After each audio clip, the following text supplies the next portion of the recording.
I love going on Reddit because one, I like to just see what people are talking about, and I'm a part of all these little entrepreneur groups and whatnot. Yeah. But then two, there's actually always some really interesting questions that we can try to answer. And so today's question comes from West Dragon 1789. The question is around partnerships. So today we're actually going to talk about 7 lessons that I've learned from partnerships. And it came because as I read this and I looked at the comments and the advice that he was getting, I just felt like nobody had ever done it before was the biggest thing.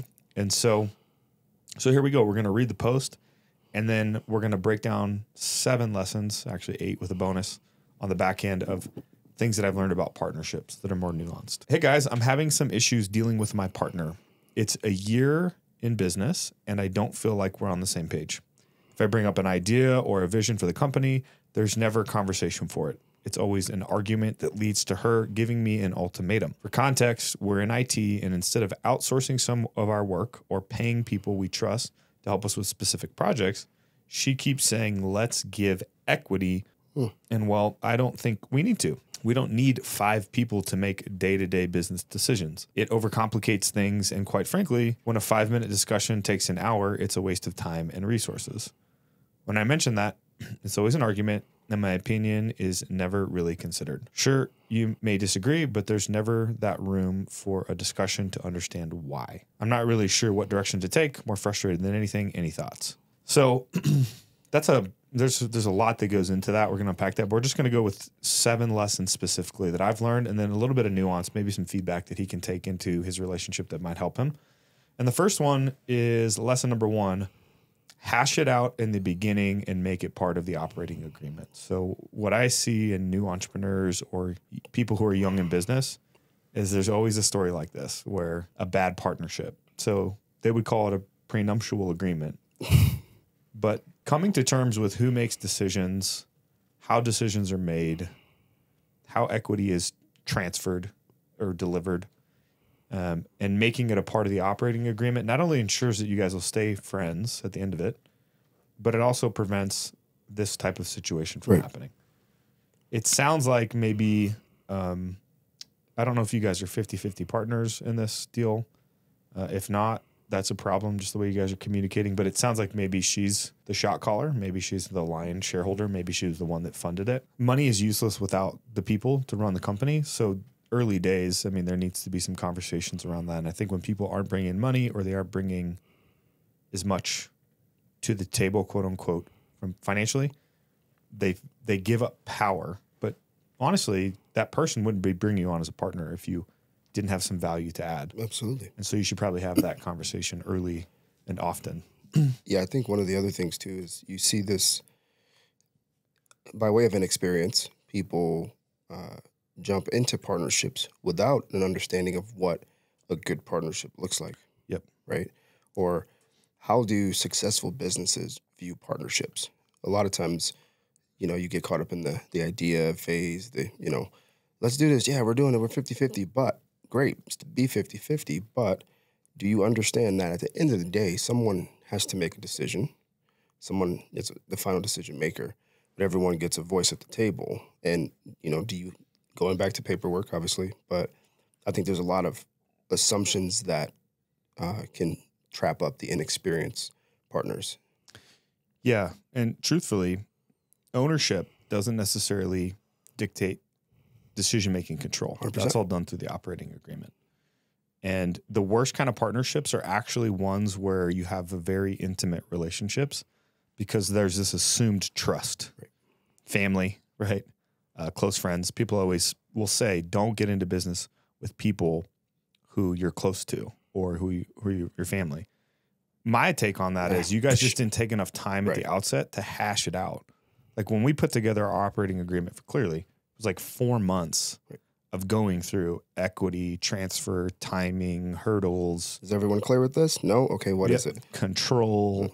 How does that equity transfer to the spouse? How do we give up equity in the future? When do we dilute partners versus Samson giving up more because he's the lion equity holder? Like all those conversations happened at the outset. You wouldn't know that if you didn't listen to this podcast or you had it go wrong. Because I've had partnerships go wrong. I had a partner in a different business. He wasn't showing up. He wasn't contributing. He wasn't doing anything. Said he was very busy. And then it turns out I found out he was cheating on his wife. So I called him and said, hey, effectively, you're now a silent partner, or here's your option to get out. So we had set the business up that it was 3 partners, and we formed what's called a quorum, which basically says, hey, it's 2 against 1. We're majority. You're now minority, and we don't need you to show up here or be a part of this. He ended up taking the buyout option. We bought him out. It was the best thing that ever happened. But had I known that, I would have structured the deal differently. Yeah, it's interesting. And while staying here, one of the things that we know what the operating does based on what you alluded to, but also I think there's some really poor communication happening between these 2 people. 100%. And I would say that kind of leads us to number 2, which is there's not a clear definition of who is the CEO, who's the ultimate shot caller, who's the person running the business. And we would call this the accountability chart. So who owns what, right? So I'm the CEO in our company. You're the chief marketing officer. Sam's the chief lending officer. Jeremy's the chief technology officer. I might have input, but when it comes to like making a decision about those things, you guys are the ultimate shot callers, and I wouldn't cut your legs out from underneath you to do that. Now, there might come a time where I have to make a decision. You're looking to me, or I think it's what's better for the business, and we'll have that conversation. Right. But I don't just get to come in there and just throw my weight around. Absolutely not. Otherwise, it's not a partnership. And I don't really need employees. I need partners, right? And so it sounds like they don't have a defined accountability chart of who owns what. And in every business, that's crucial. Who's making the business decisions? We sign a new lease. I told you guys about it, but I didn't involve you in signing the lease and getting the lease signed and moving into the new spot. We're getting under contract on a new office. I communicated that with you, but ultimately that's my role, right? CEO, CFO, I'm handling those in this current seat that I'm sitting in. The third thing I would say is healthy organizations run on an operating system. Facts. And what I mean by that is they have a strategic vision, plan, and objective that they are working on, along with a healthy meeting cadence to solve issues. So being great in business is about solving problems. You're a professional problem solver, and you do that with your partners, and you do it every single week, same time, same place. And that does not change. And you can tell just by reading that these things are building, and there's no space for them to have radical candor about issues that are cropping up. And it sounds like they're just putting out fires instead of having a conversation about, hey, what are the most important issues? And let's solve those. Right. So good partners know that. Yeah, dude. Honestly, this situation seems, obviously, I think anyone is capable of changing, but this seems a little toxic. It's toxic, but fixable. It can be fixed, yes. Yeah.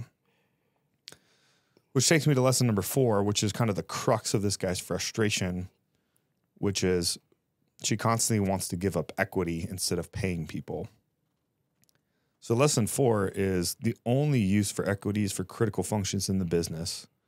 Sales, marketing, product, CFO are examples. Future employees as you grow the company, right? Ideally, you want multiple function players who can add value beyond the role. They have domain expertise, but can add a lot more beyond one thing, right? So an excellent way to think about it is this $10 an hour work? Is this $1,000 an hour work? Is this $10,000 an hour work? $100,000 an hour work? $1 million an hour work? When I say, Darius, I need you to come be the CMO, I'm thinking this is $100,000, $1 million an hour work, easy, right? When I say, Jeremy, I need you to come be the chief technology officer, I don't know how to write code, right? I don't know how to develop software. I've been a part of that, and I know how to design and strategize. But at the end of the day, that dude's the one that's executing. Right. He brings something to the table that I can't. I bring something to the table that he can't, and vice versa. I only want to give equity to people who can execute on $100,000, $1 million an hour work, period, end of story. Yeah, and to your other point, what Gert can do, it's not that you don't have bandwidth to do it. It's that you can't do it, you know. And I would have to go pay somebody to Right. do it, right? So in place of paying somebody to do it, I'm bringing on a partner who's going to play a crucial role in the future, who can write the code. That's his dollar investment into the business. Right. And as a result, he has equity. Right. Because sometimes that gets lost too, which is like, oh, I don't have bandwidth. I'm going to go find this person and I'm going to attach equity to it.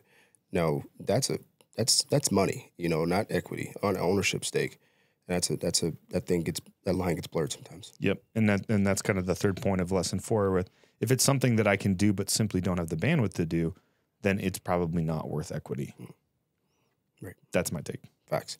Which takes me to lesson number 5. Even if you wanted to incentivize people by equity, most people are employees. They want income over equity. They want now short-term gratification over long-term growth and equity in a company. So that said, you definitely want to think about size and scale of your company and what you're going to build in the future so that you have some sort of carve out for equity, right? Because key people, you want to be able to make it sticky for them to stay and help you continue to grow the thing. Right. So as you grow, you're going to have mid-level management and executive leadership and crucial people in the business so that the business doesn't rely on one person, myself included, you included. And so that's where you want to think about giving out some employee equity. But that's different. It's a different type of stock, typically. It has different voting rights within the company. So you can't just say, just give them equity, right? Well, the one thought I had too is like, I wonder if they're actually making money too. Like from the sound of that, it's easy to pacify people with that notion when there is no money coming in, and you're afraid to deal with the fact that I'm not generating revenue. So on that note, we can jump to lesson number 8 because I think it belongs here based off of what you said, because I thought the same thing. To me, it sounds like their partner is stressed out. His partner's stressed out. Yeah. And so your partner is stressed about her personal income instead of getting mad, you need to have a transparent conversation about the money she needs to feel comfortable and her personal financial situation. In my experience, people protect their own personal interests when they're feeling financially strapped. So kind of a bonus, but we'll plug it here in the middle. You need to talk about everybody's financial situation at the outset. What do you need in order to survive? Be focused and locked in. Yep. Absolutely. What is your runway, right? Or like one of our partners, Sam, said, he said, hey, man, I'm in the middle of buying a new house. I have a couple other things going on, and I cannot financially contribute, but I can use my network, use my brain, right? Because he comes with this massive lending experience background, which is a big part of what we're doing. And that was radically transparent at the outset. But a lot of times people aren't having those conversations because they're scared of money. They're scared to talk about, yeah, dude, I need to at least make 80 or whatever it is. So that's what I sense. No hard conversations is our motto. Correct. Yep. So lesson number 6, well, I guess this is number 7 now because I put 8 up. Number 7 is don't straight give away equity. Grant it based on time and milestones. Meaning, what if you get into bed with this person and after a year, they want to bounce? They just get to keep the equity? You give them whatever, 50%, 25%, and then they just leave after a year, or they come banging the table to say, hey, buy me out.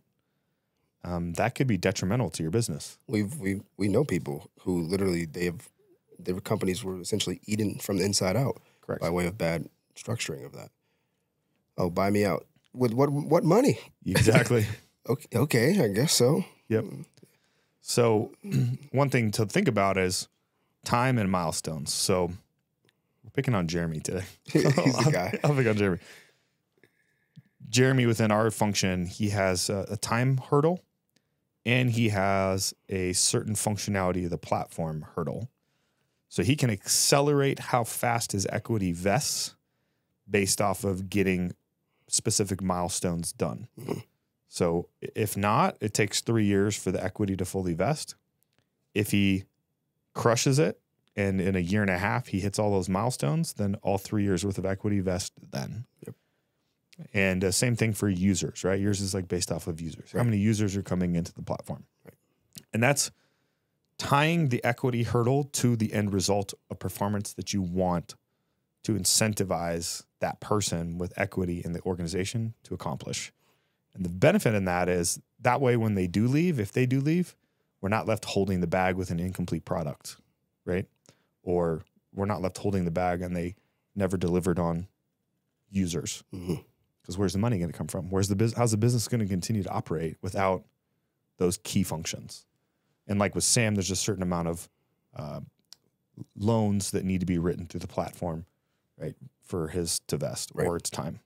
And it's never going to be perfectly fair because your hurdle's kind of contingent on Jeremy's. And Jeremy's is eventually going to be kind of contingent on yours. And Sam can't really do too much until the platform's completely done and you get enough users in there. And so now there's this shared risk. And I can't do anything without you guys. So we're all in it together. You know what I mean? But that goes back to the first operating agreement. Correct. Hashing it out with the people you have said, I'm going into battle with. Yep. And we said straight up, at the end of the day, no matter what happens, we're going to be friends at the end of this. This is how we're going to do that. Yep. And most people wouldn't know that until they had it go sideways once. Fortunately, I have. We've seen those things go sideways, and so we were able to mitigate that. Which kind of takes me to the last part, which is lesson number 7, per the operating agreement, set aside equity for future partners. Right? So you control this as the founding partner, but per your operating agreement, the future partner equity would come out of, your stack. So in my case, if we were to bring on another partner and we wanted to give them equity, I wouldn't dilute you in order to give them equity. I would dilute myself in order to give that person equity. But in the event, if we raised capital, we would all dilute ourselves in order to bring the capital partner on. And again, we agreed about that at the outset of the operating agreement. Correct. So truthfully, the way that you should think about partnerships is actually more like a prenuptial agreement. If you guys want to stay friends at the end of it and you want to completely understand how you're going to unwind the business, then take the time at the outset to go deep, to have long, hard conversations, to hire attorneys and invest in doing that. Otherwise, don't go into business with that person because it's not going to end well. Never does. I mean, yeah, and you have to have this conversation. And he also, my friend Wes, you sound like you're backing down a little bit. And you don't have to get into a shouting match, but you're going to have to stand your ground or this business is going to die. Yeah, don't stay in there for too long. It's like staying in a bad marriage where the person doesn't want to talk to you. It always comes down to communication and radical transparency within the organization. And so you guys are never going to be able to hire anybody if you two can't get on the same page. Cool. Until next time, peace out.